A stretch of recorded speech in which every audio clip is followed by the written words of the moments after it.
We're talking about the defensive tackle position, and we're talking about the nose tackle position. So we're talking about 2 starting spots here right now. This is a group that this staff has a lot of confidence in. Okay? And we'll talk about the incoming transfer. There is one incoming transfer. You lost 2 guys to the National Football League, but there is a lot of faith in the guys that Dan Lanning and Tony Tuioti has recruited and that are in this room right now, and they expect to really step up.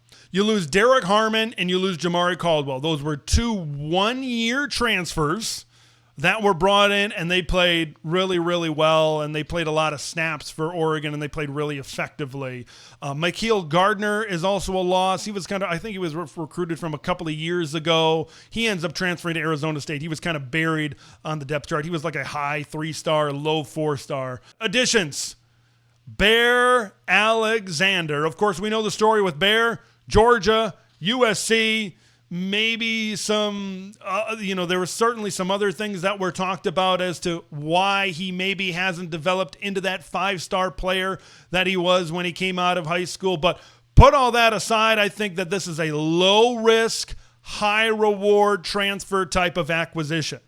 I think when they brought him in on that visit, I think it was all maybe about getting inside the headspace of Bear Alexander. Are you going to buy in? Are you going to be able to put what has happened or not happened? Or are you going to be able to put that aside and focus on being the best version of yourself? Obviously, they signed him. Obviously, they believe he can be in that type of role. And I think he is certainly one of the leaders to be these starters of these 2 positions, defensive tackle and nose tackle on this defensive line for the Ducks this season. So what does this room look like? Oh, boy, there's some good talent in here. Amari Washington is a true junior. Bear Alexander is a redshirt junior. Terrence Green is a redshirt sophomore. Tion Gray is a redshirt freshman. Aiden Breland's a redshirt freshman. Jericho Johnson is a redshirt freshman. Zadavian Sims is a redshirt freshman. Jawan Dickey is a redshirt junior. The first big storyline that I have for this group coming into fall camp is you got a lot to replace. You got some big shoes to fill in terms of production and guys that departed in the NFL draft. Derek Harmon, second-team All-Big Ten. He was a first-round NFL draft pick. Jamari Caldwell was a third-round draft pick. So, can you get 2 guys that can play within the top 3 rounds of the NFL draft? That's the big question, is can you get to that level of production? That may start to be answered, certainly, within fall camp. So who are we kind of looking at? I think, I don't know if there's going to be a significant battle for, starting spots. I feel really confident in Amari Washington. That's definitely going to occupy one of those spots. He played in all 14 games last season, showed a lot of promise. Okay, once you got past Harmon, once you got past Caldwell, Amari Washington was that next guy. 10 tackles, 2 tackles for loss last season. Another guy that saw action last season was Terrence Green. Played in 7 games, 4 tackles, 2 tackles for loss, and then he had a sack against Oregon State, certainly, as well. So, Amari Washington and Bear Alexander, I think, are probably the favorites to certainly play in that role. I think Amari can get to that. I think Amari this year can get to that level. I think he's been building, and then especially with how much that he played last season, he's got the experience, he's got the size, I think he's got the skill to be, at the very least, an all-conference defensive lineman. Bear's a big pivot point, but we'll talk more about Bear here in just a little bit. What do I love about this defensive line entering fall camp is their measurables. These are some big old boys. When you think of Oregon football, the first thing you think of is maybe not really, really big defensive linemen. But this is kind of like the change in the culture and the mentality of Dan Lanning.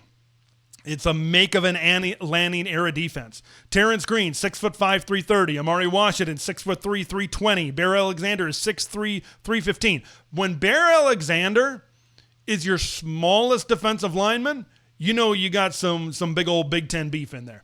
Tion Gray, 6'6", 330 pounds, and then Jericho Johnson standing at 6'4", right around that 330 and 340 pound mark as well. These are going to be tough guys to move around. They are space eaters, but a lot of these guys are also very quick. A lot of these guys can also rip off their defender and get to the football as well. So that size, I think you got to get a lot of rotation, I think, with a lot of these. How deep can these guys really go this year, I think, is a big question. But I think one of the big reasons why I love this group is just their sheer measurables, is measuring up to like what Michigan has been on the defensive line, what Penn State has been on the defensive line, what Ohio State has been on the defensive line. There's a lot of eyes on Bear Alexander and these redshirt freshmen as well. Let's talk about Bear. Bear seems to be a pivot point. Like if Bear is playing, I mentioned it months ago, if Bear is playing at a all-conference level, I believe that this defensive line depth is absolutely insane. And I think like if Bear is playing at that level, that this defensive line is going to reach their ceiling this year. Because if Bear, it's kind of like, it's more of the same, and he's kind of a little bit, he's a little iffy in there on the defensive line. That's where you get to some youth, where you could get to like some of these redshirt freshmen. Although I think these are really good redshirt freshmen, are they just ready to step up into a consistent starting role and that many snaps? That's where you get to the Tion Grays, the Aiden Breland, who I really, really like. But once again, is this youth ready to step up into that type of role? You're hoping that the experience of Bear Alexander maybe is going to win out. So then when you get to the depth, you get to all these names that we're talking about, and then you can really expand upon that rotation. And then when we talk about the rotation right now, Tion Gray, Aiden Breland, Jericho Johnson, Zdavian Sims, even you could go farther than that. Where are these redshirt freshmen? Because I think like the top three I feel good about, Washington, Alexander, and Green. But just how much further does that depth go? Is it deeper? Is the rotation deeper than last year's group?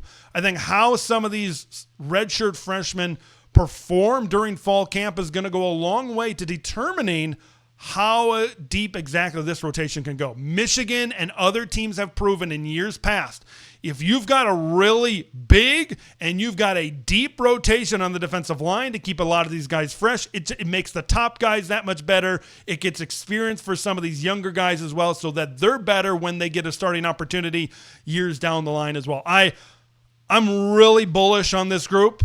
I'm really confident in this group. I'm confident in the coaching. I'm confident in the development. I'm confident in the size. I cannot wait to see these guys eat up front this season